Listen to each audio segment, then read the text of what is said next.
സ്വർഗമൊരു യാഥാർത്ഥ്യം, നരകവും അതുപോലെ എന്ന പുസ്തകമാണിത്. ദൈവം തിരഞ്ഞെടുത്ത വസൂല റീഡന്റെ അസാധാരണമായ ജീവിതാനുഭവങ്ങളിലൂടെയുള്ള ഈ യാത്രയിൽ നിങ്ങളും ചേരൂ. എപ്പിസോഡ് 2. ആദ്യ സ്പർശം.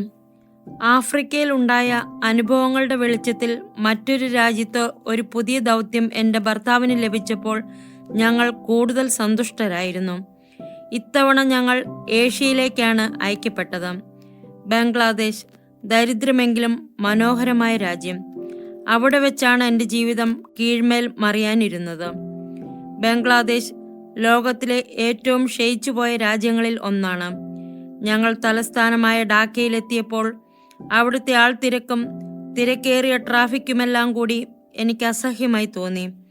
അതുപോലെയൊന്നും ഞാൻ എവിടെയും കണ്ടിട്ടില്ലായിരുന്നു. എല്ലായിടത്തും യാചകരാണ്. ട്രാഫിക് സിഗ്നലിനടുത്ത് ഞങ്ങളുടെ കാർ നിർത്തിയിട്ടിരിക്കുമ്പോൾ പോലും കുട്ടികളും വലിയവരുമെല്ലാം ഭിക്ഷ ചോദിച്ചുകൊണ്ട് കാറിൻ്റെ ചില്ലിൽ മുട്ടും. അസഹ്യത തോന്നി ഇങ്ങനെ ചിന്തിച്ചത് ഞാൻ ഓർക്കുന്നു. ഹോ, ഇത് ഈച്ചകളെ പോലെയാണ്. എന്നാൽ ഉടൻ തന്നെ എൻ്റെ ഉള്ളിൽ ഒരു സ്വരം ഞാൻ കേട്ടു. അവർ എൻ്റെ മക്കളുമാണ്. ആ സ്വരം ഞാൻ അത്ര വകവച്ചില്ല. തെരുവിലെല്ലാവരും വളരെ തിരക്കുള്ളവരും തിടുക്കത്തിലുമാണെന്ന് തോന്നി. സങ്കല്പിക്കാവുന്ന സാധനങ്ങളെല്ലാം ഒന്നിനു മുകളിൽ ഒന്നായി വളരെ ഉയരത്തിൽ അട്ടിയിട്ട് ഉന്തുകൊണ്ട് വലിക്കുന്ന ചിലരെ കാണാം. വാഹന ഗതാഗതം ഭ്രാന്ത് പിടിപ്പിക്കുന്നത് പോലെയായിരുന്നു. ഞങ്ങൾക്ക് ചുറ്റുമുള്ള ഇടങ്ങളിൽ ഏറെ പങ്കും ഓട്ടോറിക്ഷകൾ കൈയടക്കിയിരിക്കുന്നു. നിർത്താതെ ഹോണടിച്ചു കൊണ്ടുപോകുന്ന ജീർണിച്ച ബസ്സുകൾ ഞങ്ങളെ വിഷമിപ്പിച്ചുകൊണ്ടിരുന്നു. മോട്ടോർ ബൈക്കിൽ 2-3 കുട്ടികൾ അവരുടെ മാതാപിതാക്കളെ അള്ളിപ്പിടിച്ച് യാത്ര ചെയ്യുന്നത് കാണാമായിരുന്നു. ജീവൻ അപകടത്തിലാക്കുമെന്ന് തോന്നുന്നത് പോലെയാണ് ആളുകൾ റോഡ് മുറിച്ച് കടക്കുന്നത്. മുടന്തുള്ളവരും കാല് മുറിച്ചു കളഞ്ഞവരുമൊക്കെ ആ തിരക്കിനിടയിൽ പൊടിയിലൂടെ നിരങ്ങി നീങ്ങുന്നത് കാണാം. എങ്ങനെയാണ് ഇവർ നിലനിന്നു പോകുന്നതെന്ന് ഞാൻ അത്ഭുതപ്പെട്ടു. ട്രെയിനിൻ്റെ കാര്യവും രസകരമാണ്. അകത്താളുകളെ കുത്തി നിറച്ചത് കൂടാതെ ജനലുകളിലും വാതിലുകളിലും മുന്തിരിക്കൊലകൾ പോലെ ആളുകൾ തൂങ്ങിക്കിടക്കുകയാണ്. ടിക്കറ്റ് എടുക്കാതെ യാത്ര ചെയ്യുന്ന ഒരു കൂട്ടം ആളുകൾ ട്രെയിനിൻ്റെ മുകളിലുണ്ട്. ലോകം മുഴുവനിലും വെച്ച് ഏറ്റവും തിരക്കുള്ള കാവൽമാലാകമാർ ഈ രാജ്യത്തേതായിരിക്കുമെന്ന് ഞാൻ ഓർത്തു.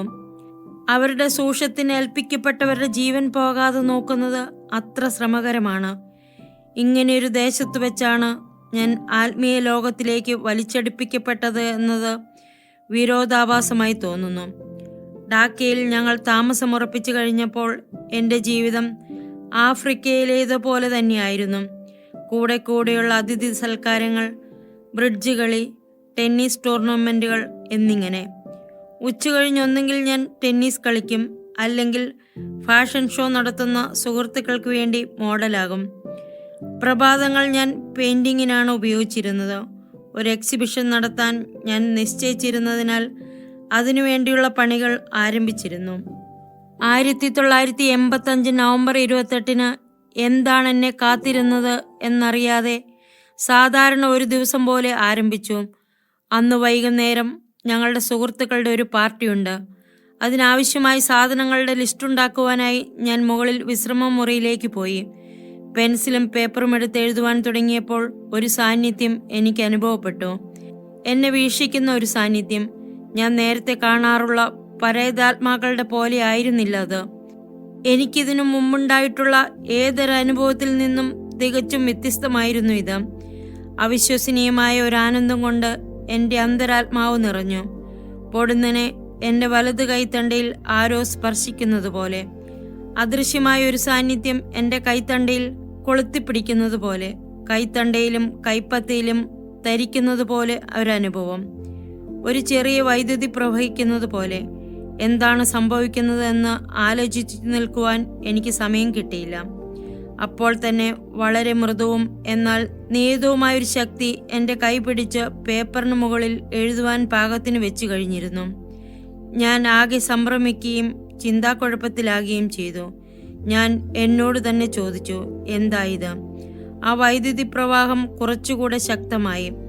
ആ അദൃശ്യ സാന്നിധ്യം എൻ്റെ കൈ നിയന്ത്രിച്ച് എന്നെ കൊണ്ട് ഒരു ഹൃദയത്തിൻ്റെ ചിത്രം വരപ്പിച്ചു. എന്നിട്ട് ഹൃദയത്തിൽ നിന്നും മുളയ്ക്കുന്നത് പോലെ തോന്നുന്ന ഒരു റോസാപ്പൂ അതിൻ്റെ മധ്യത്തിൽ വരപ്പിച്ചു. തുടർന്ന് എൻ്റെ ജീവിതം എന്നേക്കും മാറ്റിമറിക്കുന്ന ഈ വാക്കുകൾ എന്നെ കൊണ്ട് എഴുതിപ്പിച്ചു: ഞാൻ നിന്റെ കാവൽ മാലാഖയാണ്. എൻ്റെ പേര് ഡാനിയേൽ എന്നാണ്. ഈ വാക്കുകൾ എഴുതുമ്പോൾ തന്നെ എൻ്റെ ഉള്ളിൽ ഒരു ശബ്ദം ഈ വാക്കുകൾ സുവ്യക്തമായി പറയുന്നത് എനിക്ക് കേൾക്കാമായിരുന്നു. ഞാൻ ആകെ തകർന്നുപോയി. കൈയക്ഷരം എൻ്റേതുമായി യാതൊരു സാമ്യവുമില്ല എന്നുകൂടി കണ്ടപ്പോൾ ഞാൻ ഇരുന്ന കസേരയിൽ നിന്നും താഴെ വീണതുപോലെയായി. അക്ഷരങ്ങൾ വളരെ ഭംഗിയുള്ളതും രാജകീയവുമായിരുന്നു. കൊത്തുപണി ചെയ്തെടുത്ത വിഗ്രഹങ്ങളിലും മറ്റും കാണുന്ന എഴുത്തിനെ അനുസ്മരിപ്പിക്കുന്ന അക്ഷരങ്ങൾ. ഷോപ്പിങ്ങിനുള്ള ലിസ്റ്റ് തയ്യാറാക്കാനുള്ള പേപ്പറിൽ നിഗൂഢമായും ആയാസരഹിതമായും എൻ്റെ മാലാഖ രൂപപ്പെടുത്തിയ വാക്കുകൾ എൻ്റെ ജീവിതത്തിൽ അചിന്ത്യമായ ഒരു പരിവർത്തനമുണ്ടാക്കുകയും ജീവിതത്തെ എന്നേക്കുമായി മാറ്റിമറിക്കുകയും ചെയ്തു. ഞാൻ അന്താളിച്ചുപോയി. നിശബ്ദമായി ശ്വാസമടക്കി പിടിച്ചിരുന്നു. പിന്നെ അവിടെ ഇരുന്ന് ആ വാക്കുകൾ ഉൾക്കൊള്ളാൻ ശ്രമിച്ചുകൊണ്ട് വീണ്ടും വീണ്ടും വായിച്ചു. കൗമാരപ്രായത്തിലുള്ള പരേതാത്മാക്കളുമായുള്ള എൻ്റെ കണ്ടുമുട്ടലുകളും ദർശനങ്ങളുമെല്ലാം കഴിഞ്ഞിട്ട് അനേകം വർഷങ്ങളായിരുന്നു. നിഗൂഢമായ ആ ലോകത്തെക്കുറിച്ചുള്ള കുട്ടിക്കാലത്തെ ഓർമ്മകൾ എന്നെ വിട്ടുപിരിഞ്ഞിട്ട് വളരെ കാലമായിരുന്നു. അതുകൊണ്ട് തന്നെ എൻ്റെ കാവൽ മാലാഖയുടെ വെളിപ്പെടൽ എന്നെ പ്രഹരിക്കുന്നത് പോലെയും എൻ്റെ തലയിൽ ഒരു ചുടുകട്ട പതിക്കുന്നത് പോലെയുമുള്ള അനുഭവമുണ്ടാക്കി. ആ വാക്കുകളുടെ വിവക്ഷിതാർത്ഥം എനിക്ക് ബോധ്യപ്പെട്ടപ്പോൾ ഞാൻ ആനന്ദപുളകിതയായി. എൻ്റെ കാവൽ മാലാഖ എന്നെ സന്ദർശിച്ചതിനാൽ ആദ്യം അതിശയിച്ച ഞാൻ പിന്നെ കുടുകുടാ ചിരിച്ചു. സന്തോഷാധിക്യത്താൽ ഞാൻ പെൻസിൽ മുകളിലേക്ക് എറിഞ്ഞു. വീടിനു ചുറ്റും പാറിപ്പറന്നു നടന്നു. പിന്നെ ഉച്ചത്തിൽ ഞാൻ വിളിച്ചു പറഞ്ഞു: ഞാനാണ് ലോകത്തിലെ ഏറ്റവും വലിയ ഭാഗ്യവതി. ആ ദിവസം മുഴുവൻ ഞാൻ ഉന്മാദത്തിലായിരുന്നു. എനിക്കൊരു ഭാരവും ഇല്ലാതായി തോന്നി. ജോലി കഴിഞ്ഞെത്തുന്നതും കാത്ത് അത്യാകാംക്ഷയോടെ ഞാനിരുന്നു. അദ്ദേഹം വന്നപ്പോൾ തന്നെ എൻ്റെ ഭാവവ്യത്യാസം മനസ്സിലാക്കി. വലിയ സന്തോഷം കണ്ട് അദ്ദേഹം ചോദിച്ചു: ഹോ, എന്തുണ്ടായി? ഞാൻ എൻ്റെ മാലാഖ എന്നോട് സംസാരിച്ചു. ഞാൻ ഒന്നും ആലോചിക്കാതെ പറഞ്ഞു. ഇനിയും എന്താണ് പറയാൻ പോകുന്നതെന്നറിയാനായി ആകാംക്ഷയോടെ എന്നെ തുറച്ചു നോക്കി. എങ്ങനെ? മാലാഖ എന്താണ് പറഞ്ഞത്? മാലാഖ പറയുന്നതെല്ലാം എൻ്റെ കയ്യിൽ പിടിച്ച് എന്നെ കൊണ്ട് എഴുതിപ്പിച്ചു. ഞാൻ മാലാഖയെ കണ്ടു. അവൻ്റെ സാന്നിധ്യം എനിക്ക് അനുഭവഭേദ്യമായി. മാലാഖ സ്വന്തം പേര് പറഞ്ഞു. പിന്നെ ഒരു ഹൃദയവും അതിൽ നിന്ന് മുളയ്ക്കുന്ന റോസാപ്പൂക്കളും വരപ്പിച്ചു. ഇതെല്ലാം പറയുമ്പോൾ എൻ്റെ ഭാര്യയുടെ ആത്മനിയന്ത്രണം നഷ്ടപ്പെട്ടു. അവൾക്ക് ഭ്രാന്ത് പിടിച്ചിരിക്കുന്നു, അവൾക്ക് നിയന്ത്രണം ഏർപ്പെടുത്തേണ്ടി വരും എന്നിങ്ങനെ ചിന്തിക്കാൻ സാധ്യതയുണ്ടെന്ന് ഞാൻ ഓർത്തില്ല. ഞാൻ വീണ്ടും വീണ്ടും എൻ്റെ കഥ വിവരിച്ചു കൊണ്ടിരുന്നു. വളരെ ശാന്തനായി അത് ശ്രദ്ധിക്കുകയും ഇടയ്ക്കിടെ ആം, ശരി എന്നിങ്ങനെ പറയുകയും ചെയ്തു. അത് അദ്ദേഹത്തിൻ്റെ സ്കാൻഡിനേവിയൻ പ്രകൃതം കൊണ്ടാണോ, അതോ ഇതെല്ലാം കേട്ട് അസ്തപ്രജ്ഞനായതുകൊണ്ട് പ്രതികരിക്കാനാവാത്തതാണോ എന്നറിയില്ല. അതിനുശേഷം മിസ്റ്റിസത്തെക്കുറിച്ച് ഒരു വിദ്യാർത്ഥിയായിരുന്നപ്പോൾ വായിച്ച ചില കാര്യങ്ങൾ അദ്ദേഹം ഓർത്തെടുത്തു. ഇപ്പോൾ സംഭവിച്ച കാര്യങ്ങൾ അത്യപൂർവമല്ലെന്നും ഇതുപോലെ മറ്റു ചിലർക്കുണ്ടായിട്ടുണ്ടെന്നും പറഞ്ഞ് എന്നെ ആശ്വസിപ്പിച്ചു. ഇത്രയും കേട്ടപ്പോൾ എൻ്റെ അനുഭവം അസാധാരണമാണെന്നും എന്നാൽ ഇതുപോലെ വേറെയും ഉണ്ടായിട്ടുണ്ടെന്നും എനിക്ക് മനസ്സിലായി. എന്നാൽ ഈ പുതിയ മിസ്റ്റിക്കൽ അനുഭവം എനിക്ക് മുമ്പുണ്ടായിട്ടുള്ള അനുഭവങ്ങളുമായി ബന്ധിപ്പിക്കാൻ കഴിഞ്ഞില്ല എന്നത് വിചിത്രമാണ്. എൻ്റെ ചിന്ത അത്രയും ഈ പുതിയ അനുഭവത്തെക്കുറിച്ചും എൻ്റെ കാവൽ മാലാഖയെ കണ്ടുമുട്ടിയ അത്ഭുത പ്രതിഭാസത്തെക്കുറിച്ചുമായിരുന്നു. എൻ്റെ ജീവിതം എൻ്റെ സുഖസന്തോഷങ്ങളിൽ മാത്രം കേന്ദ്രീകൃതമായിരുന്നതിനാൽ ഈ അനുഭവം അത്ഭുതകരവും എന്നാൽ ഒരിക്കൽ മാത്രം ലഭിക്കുന്ന സമ്മാനമായും ഞാൻ കരുതി.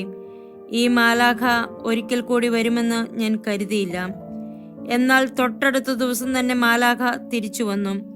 വ്യത്യസ്തമായ ഗായക സംഘങ്ങൾ ഉൾപ്പെടുന്ന ഒരു വലിയ കൂട്ടം മാലാഖമാരുമായിട്ടാണ് ഇത്തവണ എൻ്റെ കാവൽ മാലാഖ വന്നത്. ഞാൻ അത്ഭുതപ്പെട്ടുപോയി.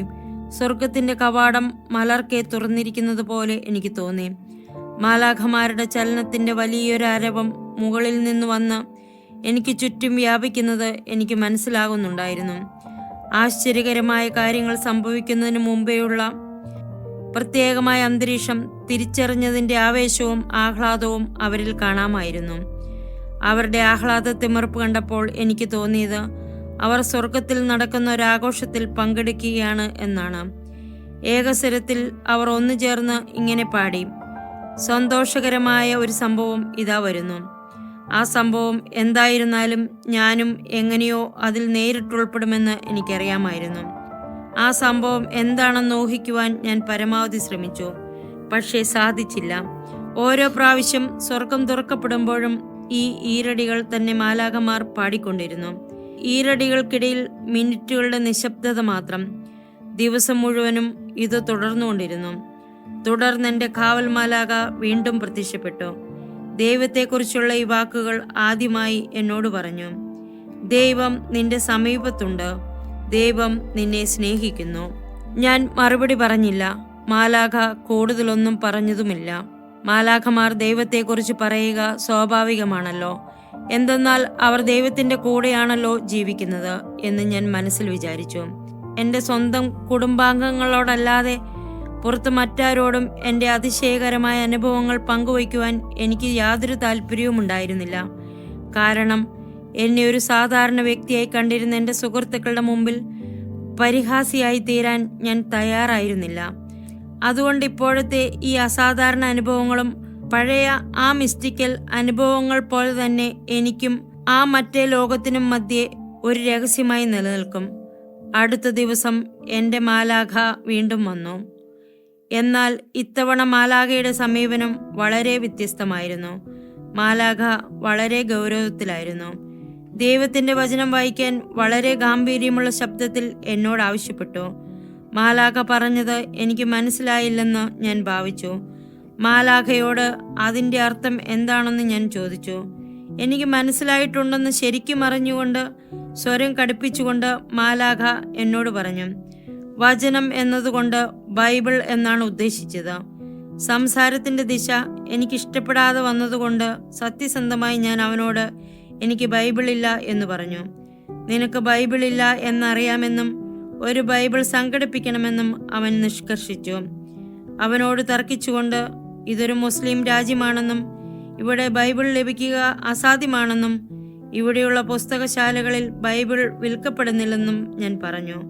അപ്പോൾ മാലാഖ പറഞ്ഞു: നിന്റെ മകൻ പഠിക്കുന്ന അമേരിക്കൻ സ്കൂളിലേക്ക് പോവുക. അവിടെ സ്കൂൾ ലൈബ്രറിയിൽ നിനക്ക് ബൈബിൾ കിട്ടും. ഈ കൂടിക്കാഴ്ചയ്ക്ക് ശേഷം പോകണമോ അതോ അനുസരിക്കാതെ വീട്ടിലിരിക്കണമോ എന്ന് ഞാൻ പര്യാലോചിച്ചു. ടെന്നീസ് റാക്കറ്റ് പിടിക്കുന്ന എൻ്റെ കയ്യിൽ ഒരു ബൈബിൾ കാണുമ്പോൾ എൻ്റെ ഭർത്താവും സുഹൃത്തുക്കളുമൊക്കെ എന്താവും കരുതുക എന്നതായി എൻ്റെ ചിന്ത. ഒന്നുകിൽ അവരെന്നെ കളിയാക്കും, അല്ലെങ്കിൽ എനിക്ക് ഭ്രാന്താണെന്ന് അവർ കരുതും എന്നെനിക്ക് ഉറപ്പായിരുന്നു. ആരും കാണാതെ വീട്ടിലെവിടെ ബൈബിൾ ഒളിപ്പിക്കാൻ കഴിയും എന്ന് ഞാൻ ചിന്തിച്ചു. പക്ഷേ ഒരു കാര്യം ഉറപ്പാണ്: ഡാനിയേൽ വളരെ ഗൗരവത്തിലായിരുന്നു.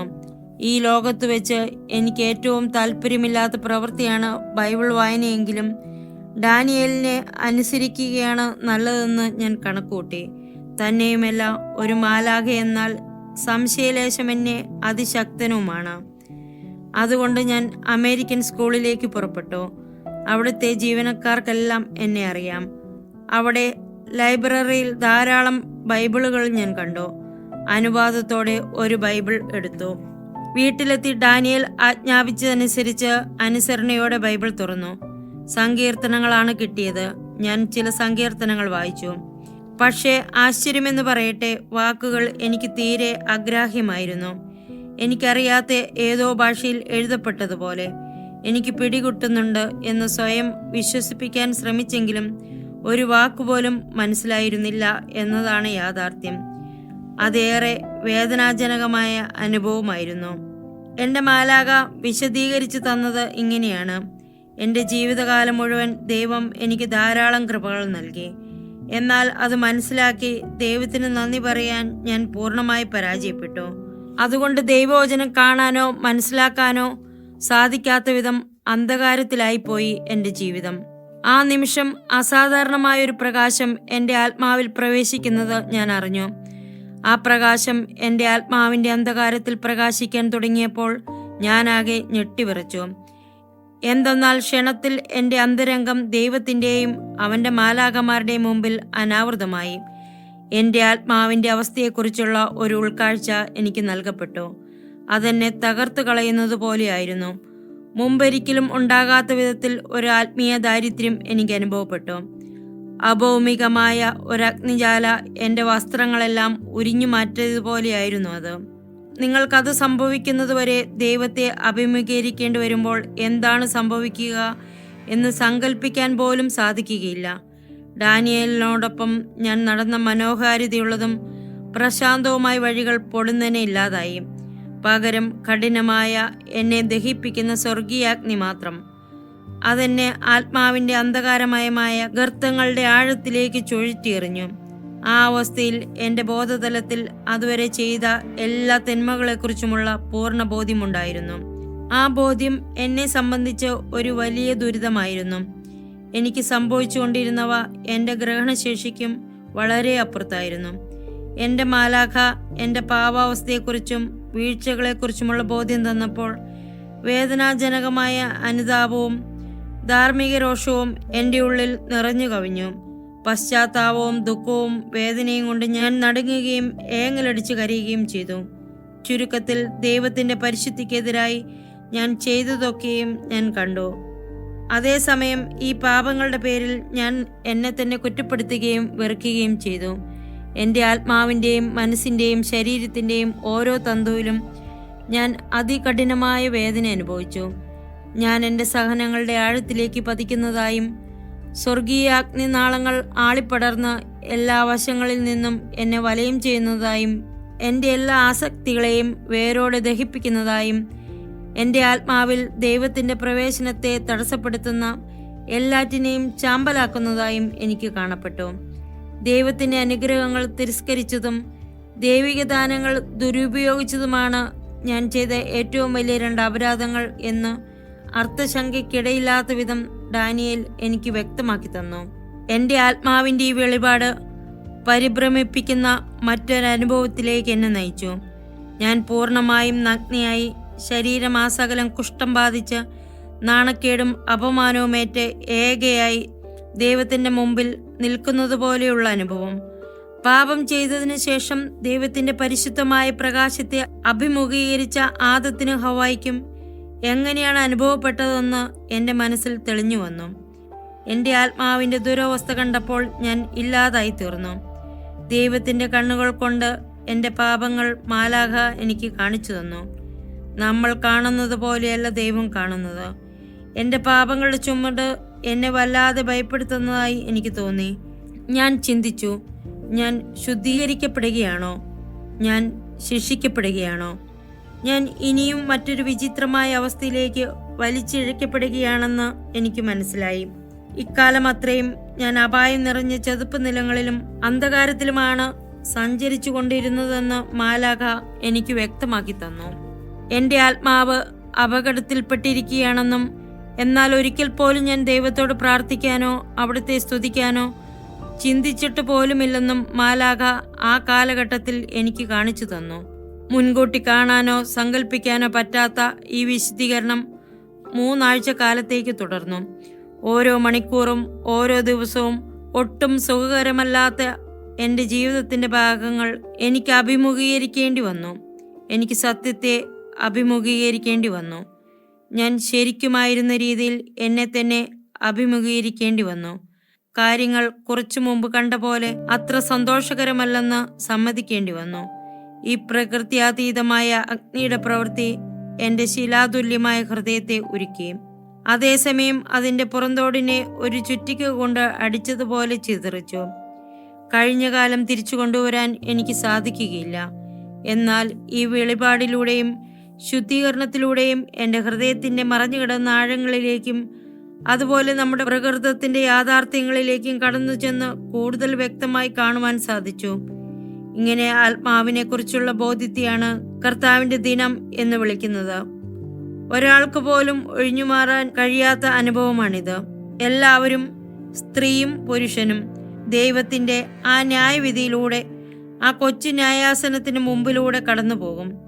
അവനവൻ്റെ പാപത്തെക്കുറിച്ചുള്ള ഒരു അവബോധം ഭൂമിയിൽ ജീവിച്ചിരിക്കുമ്പോഴോ മരണാനന്തരമോ മനുഷ്യർക്ക് ലഭിക്കുന്നു. മരണാനന്തരം ലഭിക്കുന്ന അവബോധം ജീവിച്ചിരിക്കുമ്പോൾ ലഭിക്കുന്ന അവബോധത്തേക്കാൾ കൂടുതൽ ദുഷ്കരമാണ്. ദിവസങ്ങളോളം നീണ്ടുനിന്ന സഹനങ്ങൾക്ക് ശേഷം വേദന കുറേശ്ശെയായി ശമിച്ചു തുടങ്ങി. എനിക്ക് ഏറെക്കുറെ സാധാരണ രീതിയിൽ ആയതുപോലെ തോന്നി തുടങ്ങി. ഞാൻ ശുദ്ധീകരിക്കപ്പെട്ടെന്നും കഴുകപ്പെട്ടെന്നും ഒരു തോന്നൽ എനിക്കുണ്ടായി. അഗ്നിയിലൂടെ കടന്നുപോയതിനു ശേഷം ഒരു തുറവിയും മറ്റുള്ളവരോട് മുമ്പെങ്ങുമില്ലാതിരുന്ന ഒരു കരുതലും എൻ്റെ ഹൃദയത്തിൽ രൂപപ്പെട്ടതായി ഞാൻ ശ്രദ്ധിച്ചു. അഗ്നിപരീക്ഷണത്തിന്റെ സമയത്ത് അതൊരു അഗ്നിപരീക്ഷ തന്നെയായിരുന്നു. എൻ്റെ മാലാഖ എന്നെ ആശ്വസിപ്പിക്കാൻ പലതവണ വന്നു. എൻ്റെ കാവൽ മാലാഖ ശിക്ഷണത്തിൽ വിട്ടുവീഴ്ചയില്ലാത്തതും നിശ്ചിതവുമായ രീതികൾ പിന്തുടരാറുണ്ടെങ്കിലും ആവശ്യ നേരത്ത് ഏറ്റവും ആർദ്രവാനും ആശ്രയിക്കാവുന്നവനുമായ ഒരു ഉത്തമ സുഹൃത്താണ്. ഒരു ഘട്ടത്തിൽ എന്നോട് പറയുന്ന ഒരു ശബ്ദം ഞാൻ കേട്ടു. അത് ദൈവത്തിൽ നിന്നാണെന്നാണ് ഞാൻ കരുതുന്നത്. മകളെ, ഇതൊരു ശിക്ഷയായി നീ കരുതരുത്. നിന്നോടുള്ള എൻ്റെ സ്നേഹാധിക്യം കൊണ്ടാണ് ഇത് ചെയ്തത്. നിന്റെ പാപത്തിനുള്ള പരിഹാരമാണിത്. എൻ്റെ അഗ്നിപരീക്ഷണം കഴിഞ്ഞപ്പോൾ ഡാനിയേലിന്റെ ദൗത്യം എനിക്ക് മനസ്സിലായി തുടങ്ങി. ഡാനിയേൽ ദൈവത്തോട് യാചിക്കുന്നത് ഞാൻ കേൾക്കാനിടയായി. ദൈവമേ, അവൾ നിന്നെ അനുഗമിക്കട്ടെ. ഞാൻ ഡാനിയേലിനോട് ചോദിച്ചു, താങ്കൾ ആർക്കു വേണ്ടിയാണ് പ്രാർത്ഥിക്കുന്നത്? അവൻ വിലാപത്തിന്റെ ശബ്ദത്തിൽ പറഞ്ഞു, ഞാൻ നിനക്ക് വേണ്ടിയാണ് പ്രാർത്ഥിക്കുന്നത്. ഞാനാകെ അസ്വസ്ഥയായി. ഞാൻ ഇപ്പോഴും അത്ര മോശമാണോ? ദൈവവുമായി സമാധാനത്തിൽ ഏർപ്പെടാൻ ഡാനിയേൽ പറഞ്ഞുകൊണ്ടേയിരിക്കുന്നത് എന്തിനാണ്? അസ്വസ്ഥത മൂലം ഞാൻ ഡാനിയേലിനോട് ചോദിച്ചു, നോക്കൂ, ഞാൻ ദൈവവുമായി യുദ്ധത്തിൽ ഏർപ്പെട്ടിട്ടില്ല. പിന്നെ എന്തിനാണ് ദൈവവുമായി സമാധാനത്തിൽ ഏർപ്പെടേണ്ട ആവശ്യം? ദൈവം നിലനിൽക്കുന്നു എന്നെനിക്കറിയാം. ഡാനിയേൽ വെറുതെ തന്നോട് തന്നെ ആവർത്തിച്ചുകൊണ്ടിരുന്നു, ദൈവവുമായി സമാധാനത്തിൽ ഏർപ്പെടുക. ദൈവത്തിരുമുൻപാകെ നമുക്ക് വേണ്ടി ന്യായവാദം നടത്തിക്കൊണ്ട് നമ്മുടെ കാവൽ മാലാഖമാർ നിരന്തരം നമുക്ക് വേണ്ടി പ്രാർത്ഥിച്ചുകൊണ്ടിരിക്കുകയാണെന്ന് പിന്നീട് ഞാൻ മനസ്സിലാക്കി. ദൈവത്തോടുള്ള ധിക്കാരം അവസാനിപ്പിച്ച് ദൈവവുമായി സമാധാനത്തിലാകുവാനും നമുക്ക് ഹൃദയപരിവർത്തനം വന്ന് നാം ദൈവത്തിലേക്ക് തിരിയാനും വേണ്ടിയാണ് നമ്മുടെ കാവൽ മാലാഖമാർ പ്രാർത്ഥിച്ചുകൊണ്ടിരിക്കുന്നത്. ഈ കാലഘട്ടമെല്ലാം ഞാൻ എൻ്റെ സാധാരണ ജീവിത രീതി പിന്തുടർന്നു പോന്നു.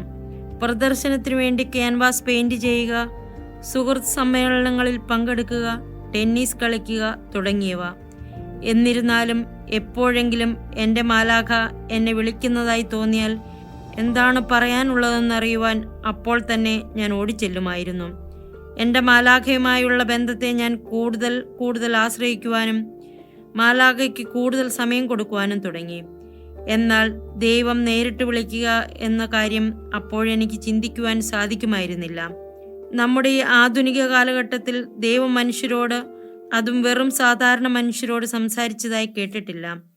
പഴയ നിയമകാലത്ത് അവിടുന്ന് പ്രവാചകന്മാരോട് സംസാരിച്ചിട്ടുണ്ട്. എന്നാൽ അത് ചരിത്രമാണല്ലോ. എൻ്റെ ഇത്തരം അതിസ്വാഭാവിക അനുഭവങ്ങളെപ്പറ്റി കൂടുതൽ വ്യക്തമാക്കി തന്നുകൊണ്ട് ഡാനിയേൽ എന്നെ ഒരുക്കുവാൻ തുടങ്ങി. അനുഭവങ്ങൾ എനിക്ക് നൽകപ്പെട്ടത് ഒരു പ്രത്യേക കാരണത്താലാണ്. ഇനിയും എന്നെ കാത്തിരിക്കുന്ന ഇത്തരം അനുഭവങ്ങൾ വളരെ ആഴമുള്ളതും നാടകീയത ഉൾക്കൊള്ളുന്നവയുമാണ്. ഇവയെല്ലാം എന്താണ് സൂചിപ്പിക്കുന്നതെന്ന് എനിക്ക് ഒട്ടും മനസ്സിലായില്ല. ഞാൻ കടന്നുപോയ ആ അഗ്നിശോധന എന്നെ ഭാരമില്ലാത്ത അവസ്ഥയിലാക്കി. ആ ശൂന്യാവസ്ഥയിൽ ഈ ലോകത്തിലെ കാര്യങ്ങൾ എനിക്ക് ഒരു വിഷയമേ അല്ലാതായി. ലോകവിസ്മയങ്ങളുടെ വീര്യം നഷ്ടപ്പെട്ട് ഭൗതിക ലോകത്തിന് അതിൻ്റെ മൂല്യം ശോഷിച്ച് ഭയവും ആകുലതകളും ക്ഷയിച്ച് അപ്രത്യക്ഷമായി. ലോകകാര്യങ്ങളുടെ പ്രകാശപൂർണമായ വർണ്ണശബളിമ മങ്ങി വിരസമായി. ആത്മാവും മനസ്സും ശാന്തിയിൽ ലയിച്ച് മുക്തിയുടെ തലത്തിലെത്തി. പാപബോധവും പശ്ചാത്താപവും ദൈവിക ക്രമത്തിലേക്കും യഥാർത്ഥ സ്വാതന്ത്ര്യത്തിലേക്കുമായി വിശാലമായ ഒരു വീതി തുറന്നു തന്നു. ആ അഗ്നിശോധനയ്ക്ക് ശേഷം എൻ്റെ ആത്മാവ് ശാന്തിയിലായി. യാതൊന്നും അതിനെ കലുഷിതമാക്കുകയോ ബാധിക്കുകയോ ചെയ്യാതായി. എൻ്റെ മനസ്സിലും ആത്മാവിലും എപ്പോഴും സമർപ്പണവും സ്വീകരണവും മാത്രം. വാസ്തവം പറഞ്ഞാൽ ഞാൻ നരകത്തിലൂടെയാണ് കടന്നുപോയത്. എന്നാൽ ആ താഴ്ന്നിറങ്ങലിലൂടെയാണ് സ്വർഗീയാഗ്നിക്ക് എൻ്റെ ചങ്ങലകളും കയ്യാമങ്ങളും ഉരുക്കി മുറിച്ചെറിയാനായത്. അവസാനം ഞാൻ സ്വതന്ത്രയാക്കപ്പെട്ടു, വിമോചിതയായി. മനസ്സിന്റെ ആ അവസ്ഥയിൽ ഇനിയും അമ്പരപ്പ് വിട്ടുമാറിയിട്ടില്ലെങ്കിലും മാധുര്യം മണക്കുന്നൊരു ശ്വാസം എൻ്റെ മുഖത്ത് വീശി. ആർദ്രത നിറഞ്ഞൊരു സ്വരം ഞാൻ എൻ്റെ ഉള്ളിൽ ശ്രവിച്ചു. ഞാൻ നിന്റെ പിതാവാണ്. നീ എന്നിൽ നിന്നും പുറപ്പെടുന്നു. നീ എന്നിൽ നിന്നാണ് വരുന്നത്. നീ എൻ്റെ സ്വന്തമാണ്. നീ എൻ്റേതാണ്. നീ എൻ്റെ സന്തതിയാണ്. ഈ വാക്കുകൾ കേൾക്കവേ ഞാൻ കാറ്റടിച്ചു പറന്നുപോയി. അവിടെ കണ്ണു ചിമ്മുന്ന വേഗത്തിൽ ഞാൻ സ്വയംഭൂവായ പ്രകാശത്തിന് മുന്നിലെത്തി. എൻ്റെ മുഴുവൻ അസ്തിത്വത്തെയും തകർത്തെറിഞ്ഞ് എൻ്റെ ആത്മാവിനെ സമുദ്ധരിച്ചുകൊണ്ട് ജാജ്വല്യമായ ദൈവിക പ്രകാശത്തിൻ്റെ സാന്നിധ്യം എന്നിൽ നിറഞ്ഞു. ദൈവത്തിൻ്റെ തിളക്കമാർന്ന ഈ പ്രത്യക്ഷീകരണം ഡാനിയേലിൻ്റേതിൽ നിന്നും വളരെയധികം ശ്രേഷ്ഠമായിരുന്നു. ഡാനിയേൽ എന്നെ സന്ദർശിച്ചപ്പോൾ എൻ്റെ ആത്മാവിൻ്റെ നേത്രങ്ങൾ കൊണ്ട് ഞാൻ അവനെ കണ്ടിരുന്നു. അത് ഡാനിയേലാണെന്നും അവൻ മാത്രമാണെന്നും ഞാൻ അറിഞ്ഞിരുന്നു. എന്നാൽ ദൈവത്തിൻ്റെ സാന്നിധ്യം എൻ്റെ ഉള്ളിൽ തന്നെ ആയിരുന്നെങ്കിലും അത് അദൃശ്യമായിരുന്നു. ദൈവത്തെ ഞാൻ കാണുകയായിരുന്നില്ല. അവിടുത്തെ അനിഷേധ്യമായ സാന്നിധ്യം എൻ്റെ ഹൃദയത്തിൽ ഞാൻ അനുഭവിക്കുകയായിരുന്നു. യഹോവയുടെ രാജസഭകളിലാണ് സ്വർഗീയ ശക്തികൾക്ക് യഥേഷ്ടം വരാനും പോകാനും സാധിക്കുന്ന ആ സഭകളിലാണ് ഞാൻ അഭ്യസിക്കപ്പെടുകയെന്നത് ഡാനിയേൽ എന്നോട് പറഞ്ഞിരുന്നു. വർണ്ണിക്കാനാവാത്ത സ്നേഹവും പൈതൃകാനുകമ്പയും ദൈവത്തിൽ നിന്ന് നിർഗളിക്കുന്നത് എനിക്ക് അനുഭവപ്പെട്ടു. ഇത് മാത്രമല്ല, എൻ്റെ ഹൃദയത്തെയും മനസ്സിനെയും ആത്മാവിനെയും ആവരണം ചെയ്ത അവിടുത്തെ പ്രകാശകിരണം അത്ര പ്രകാശവത്തും ശക്തവുമായിരുന്നതിനാൽ ഇതുവരെ ആർക്കും തരാനാകാത്ത ഒരു സമാധാനം അതെനിക്ക് തന്നു. എത്ര കലങ്ങിമറിഞ്ഞ ഹൃദയത്തിലേക്ക് പോലും ദൈവത്തിന് മാത്രം നൽകാനാവുന്ന സമാധാനമാണത്. അധികാരവും സർവശക്തിയും അവിടുത്തേക്കുണ്ടായിട്ടും തീർത്തും ലളിതമായി അത് പരിഗണനയോടെ തികച്ചും അപ്പച്ചനെ പോലെ അവിടെ എന്നെ സമീപിച്ചപ്പോൾ ഞാൻ അവിടുത്തെ സ്നേഹത്തിൽ സ്വയം ഇല്ലാതായി. ഞാൻ അവിടുത്തെ മനസ്സിലാക്കിയതായി എനിക്ക് ബോധ്യപ്പെട്ടു. പരിചയമുള്ള ഒരാളായി എൻ്റെ ആത്മാവ് അവിടുത്തെ തിരിച്ചറിഞ്ഞു. ഞാൻ എന്നോട് തന്നെ ചോദിച്ചു, ഇതാണോ ആ വിധിയാളൻ? കർക്കശമായി കുറ്റം വിധിക്കുന്ന വിധിയാളൻ. അവിടുത്തെപ്പറ്റി എനിക്ക് കിട്ടിയിരുന്ന അറിവ് തെറ്റായിരുന്നോ? കഴിഞ്ഞ കാലങ്ങളിൽ എൻ്റെ സങ്കല്പത്തിലുണ്ടായിരുന്ന ദൈവം ഇതാണെന്ന് എനിക്ക് വിശ്വസിക്കാൻ കഴിഞ്ഞില്ല.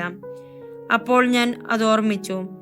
ദൈവം കോപിക്കുന്നതിൽ മന്ദഗതിക്കാരനും ക്ഷമിക്കുന്നവനും സ്നേഹവാനും വിനീതഹൃദയനും ആർദ്രഹൃദയനുമാണ്. അതാണ് യഥാർത്ഥ ദൈവം. അപരിമേയനായവൻ്റെ തിരുമുഖത്തിൻ്റെ മുമ്പിലാണ് ഞാൻ നിൽക്കുന്നത്. അതിനെപ്പറ്റി വിവരിക്കുക എൻ്റെ ശക്തിക്കും അപ്പുറത്താണ്. ഞാൻ പേടിച്ചരണ്ടു പോയെങ്കിലും ഭയഭക്തിയിൽ ആയിരുന്നെങ്കിലും അവൻ എന്നെ നോക്കി കണ്ണു ചിമ്മുന്നതും ആഹ്ലാദഭരിതനാകുന്നതും എൻ്റെ ആത്മാവിൽ ഞാൻ അറിഞ്ഞിരുന്നു. അവിടുന്ന് വീണ്ടും എൻ്റെ ആത്മാവിൽ എന്നോട് സംസാരിച്ചു. അവിടുത്തെ സ്വരം കേട്ട ക്ഷണം അവിടുന്ന് എൻ്റെ സൃഷ്ടാവും പിതാവുമാണെന്ന് നിസ്സംശയം ഞാൻ തിരിച്ചറിഞ്ഞു. കണ്ടാലും ഞാൻ നിന്റെ പിതാവാണ് എന്ന് അവിടുന്ന് പറഞ്ഞപ്പോൾ എൻ്റെ ഓരോ അസ്ഥിയും അവിടുത്തെ തിരിച്ചറിഞ്ഞു. നമ്മുടെ യഥാർത്ഥ ആലയം ദൈവത്തോടൊപ്പമാണെന്ന് ആ നിമിഷം ഞാൻ മനസ്സിലാക്കി. സ്വർഗം എന്നൊന്നോ ഉണ്ടെന്നും അതുതന്നെയാണ് നമ്മുടെ യഥാർത്ഥ ഭവനമെന്നും യാതൊരു സംശയവുമില്ലാതെ ആ നിമിഷം ഞാൻ ഗ്രഹിച്ചു. നാം യഥാർത്ഥത്തിൽ അത്യുന്നതൻ്റെ മക്കളാണെന്നും ആ പരമാധികാരത്തിൽ നിന്നും സമ്പന്നതയിൽ നിന്നുമാണ് നാം പുറപ്പെട്ടു വന്നിരിക്കുന്നതെന്നും നാം ദൈവത്തിൻ്റെ സ്വർഗത്തിൻ്റെ സ്വന്തമാണെന്നും മനസ്സിലാക്കിയപ്പോൾ എൻ്റെ മനസ്സ് ഉന്മത്തമായി. നാം എല്ലാവരും രാജകീയ വംശമാണെന്നും നമ്മുടെ പിതാവ് രാജാക്കന്മാരുടെ രാജാവാണെന്നും നാം അവൻ്റെ അസ്ഥിയുടെ അസ്ഥിയും മാംസത്തിൻ്റെ മാംസവുമാണെന്നും മനസ്സിലാക്കിയപ്പോൾ എൻ്റെ മനസ്സ് ഇളകി വശായി. എൻ്റെ ജീവിതത്തിൽ ഇതുപോലെ വ്യക്തമായ ബോധ്യം നൽകിയ മറ്റൊരു ദർശനം ഉണ്ടായിട്ടില്ല. സർവ്വലോകത്തിൻ്റെയും സൃഷ്ടാവ്, ഏകനായവൻ, അനിഷേധ്യനായ സാരസർവസം, മുഴുവൻ പ്രപഞ്ചത്തെയും ചലിപ്പിക്കുന്ന ഊർജ കേന്ദ്രം എന്നോട് വെറും സാധാരണക്കാരിയ ഒരുവളോട് ഇതുപോലെ സംസാരിച്ചു എന്ന് മനസ്സിലാക്കിയപ്പോൾ ഞാൻ സംഭ്രമിച്ചു. ഇപ്പോൾ പോലും ഇങ്ങനെ സംഭവിക്കുമോ എന്നോർത്ത് ഞാൻ അതിശയിക്കാറുണ്ട്. എന്നാൽ അന്നും ഇന്നും ആ അനുഭവങ്ങളുടെ പൂർണ്ണതയിൽ നിന്നും മനസ്സിൽ എനിക്ക് വളരെ വ്യക്തമായിട്ടറിയാം, ദൈവത്തിന് ഏതു സമയത്തും അവിടുന്ന് തിരുമനസ്സായി തിരഞ്ഞെടുക്കുന്ന ആരിലൂടെയും സംസാരിക്കാൻ കഴിയുമെന്ന്. അത് വസ്തുതയാണ്. അവിടുന്ന് പറയുന്നത് എഴുതിയെടുക്കാൻ വേണ്ടി ഒരു പെൻസിലും കടലാസും ഞാൻ തരപ്പെടുത്തി. അവിടുന്ന് എൻ്റെ കൂടെയുള്ളപ്പോൾ അവിടുത്തോട് സഹായം ചോദിക്കാമെന്ന് എനിക്ക് തോന്നി. ഞാൻ ജനലിനടുത്തേക്ക് പോയി. യാചകരെയും അവരുടെ ദാരിദ്ര്യത്തെയും ചൂണ്ടിക്കാണിച്ചുകൊണ്ട് പറഞ്ഞു, ദൈവമേ, കണ്ടാലും എത്ര ദയനീയം. വളരെ ശാന്തനായി അതിശയലേശമില്ലാതെ അവിടുന്ന് പറഞ്ഞു, എനിക്ക് നിന്നെ സഹായിക്കാൻ കഴിയുമെന്ന് നീ യഥാർത്ഥത്തിൽ വിശ്വസിക്കുന്നുണ്ടോ? തീർച്ചയായും അങ്ങേക്ക് കഴിയും. അങ്ങ് ദൈവമാണല്ലോ. സ്വർഗസ്ഥനായ പിതാവേ എന്ന കർത്തൃപ്രാർത്ഥന അവിടുത്തെ സന്നിധിയിൽ നിന്ന് ചൊല്ലുവാൻ അവിടുന്ന് എന്നോട് ആവശ്യപ്പെട്ടു. എനിക്കറിയാവുന്ന ഒരു കാര്യമാണല്ലോ അവിടുന്ന് പറയാൻ ആവശ്യപ്പെട്ടത് എന്നോർത്ത് എനിക്ക് വലിയ സന്തോഷം തോന്നി. അതുകൊണ്ട് ഒന്നും മറക്കാതെ ഞാൻ വിളിച്ചു പറഞ്ഞു, ശരി ഡാഡി. എങ്ങനെയാണ് ഈ വാക്ക് എൻ്റെ വായിൽ നിന്ന് ഊർന്നു വീണതെന്നറിയില്ല. അവിടുന്ന് കാണിച്ച പൈതൃകമായ സ്നേഹവും പരിചയവും കൊണ്ടാണോ, അല്ലെങ്കിൽ അവിടുത്തെ സൃഷ്ടിയായി ഞാൻ തികച്ചും രഹസ്യാത്മകമായ രീതിയിൽ തന്നെ മെനഞ്ഞെടുത്തവനും തൻ്റെ സൃഷ്ടാവും അതുപോലെ എല്ലാവരുടെയും പിതാവുമായി അവിടുത്തെ മനസ്സിലാക്കിയതുകൊണ്ടാണോ? അതെന്തായാലും അപ്പോൾ തന്നെ ഞാൻ ഭയം കൊണ്ട് മരവിച്ച് ഡാഡി എന്ന് വിളിച്ചതിൽ പിതാവായ ദൈവത്തിൻ്റെ പ്രതികരണം കാത്തുനിന്നു. അവിടുന്ന് പറഞ്ഞു, മകളെ, ഭയപ്പെടരുത്. ഡാഡി എന്ന നിന്റെ അഭിസംബോധന ഞാൻ എൻ്റെ കൈത്തലത്തിൽ അമൂല്യമായ രത്നം പോലെ എടുത്തു വച്ചിരിക്കുന്നു. അത് കേട്ട ആശ്വാസത്തിൽ സന്തോഷം നിറഞ്ഞു തുളുമ്പിയതുകൊണ്ട് ഞാൻ വളരെ ചടുതിയിൽ സ്വർഗസ്ഥനായ പിതാവെ ചൊല്ലി. ഞാൻ അത് ചൊല്ലിത്തീർന്നപ്പോൾ ചൊല്ലിയ രീതി അവിടത്തേക്ക് ഒട്ടും തൃപ്തികരമായില്ലെന്ന് സ്നേഹത്തോടെ എന്നോട് പറഞ്ഞു. കാരണം ഞാൻ ധൃതിയിലാണ് ചൊല്ലിയത്. അതുകൊണ്ട് ഞാൻ അത് വീണ്ടും ചൊല്ലിക്കേൾപ്പിച്ചു സാവകാശത്തിൽ. എന്നാൽ ഇത്തവണയും ശരിയായില്ലെന്ന് അവിടുന്ന് പറഞ്ഞു. കാരണം പ്രാർത്ഥിക്കുമ്പോൾ ഞാൻ ചുറ്റുപാടും തിരയുന്നുണ്ടായിരുന്നു. വീണ്ടും വീണ്ടും ഞാൻ കർത്തൃപ്രാർത്ഥന ചൊല്ലി. എന്നാൽ ഓരോ പ്രാവശ്യവും നന്നായില്ല എന്ന് അവിടുന്ന് പറഞ്ഞു. അങ്ങനെ ഇത് മണിക്കൂറുകളോളം തുടർന്നുകൊണ്ടിരുന്നു. എൻ്റെ ജീവിതകാലത്ത് ഞാൻ ചൊല്ലാതെ വിട്ടുകളഞ്ഞ പ്രാർത്ഥന മുഴുവനും ഇപ്പോൾ അവിടുന്ന് എന്നെ കൊണ്ട് ചൊല്ലിക്കുകയാണോ എന്ന് ഞാൻ അത്ഭുതപ്പെട്ടു. അങ്ങനെ അനേക പരിശ്രമങ്ങൾക്ക് ശേഷം എനിക്ക് അവിടുത്തെ സന്തോഷിപ്പിക്കാനായി. ഞാൻ ഓരോ വാക്കു ചൊല്ലുമ്പോഴും അവിടുന്ന് പറഞ്ഞു, കൊള്ളാം. അവസാനം അവിടുത്തേക്ക് തൃപ്തിയായി. ഈ പ്രാർത്ഥന അവിടുത്തെ തിരുമുമ്പിൽ എനിക്ക് പല പ്രാവശ്യം ആവർത്തിക്കേണ്ടി വന്നത് എന്തുകൊണ്ടാണെന്ന് എനിക്ക് മനസ്സിലായില്ല. എന്നാൽ ദിവസം മുഴുവനും ഇങ്ങനെ ആവർത്തിച്ചുകൊണ്ടിരുന്നപ്പോൾ എൻ്റെ ഹൃദയത്തിന്മേൽ അവശേഷിച്ചിരുന്ന കരിംതോടിൻ്റെ അവസാന കഷ്ണവും പൊട്ടി ദൂരത്തെറിച്ചപ്പോൾ എൻ്റെ ഹൃദയം അവിടുത്തെ മുമ്പിൽ അനാവൃതമായി. ആ സ്നേഹം എന്നിൽ നിറഞ്ഞു. ആ പ്രാർത്ഥനയുടെ ഓരോ വാക്കും സ്നേഹത്താൽ ഉരുവിടുവാൻ ഞാൻ പഠിച്ചു. അതിനുശേഷം പിതാവായ ദൈവത്തിൻ്റെ സാന്നിധ്യത്തിൽ എൻ്റെ ആത്മാവിന് കൈവന്ന പ്രശാന്തതയും അവിടുത്തോടുള്ള ചേർച്ചയും വഴി ധാരാളം അനുഗ്രഹങ്ങൾ എന്നെ പൊതിഞ്ഞു. ദൈവത്തിൻ്റെ സമൃദ്ധിയിലും സമ്പൂർണതയിലും എൻ്റെ ആത്മാവ് ഗാഢമായ ആത്മീയാശ്ലേഷത്തിൽ അമർന്നു. അപ്പോൾ നേരത്തെയുണ്ടായ അസ്വസ്ഥതകളെല്ലാം വിസ്മൃതിയിലായി. നിങ്ങൾ കേട്ടത് സ്വർഗം ഒരു യാഥാർത്ഥ്യം, നരകവും അതുപോലെ.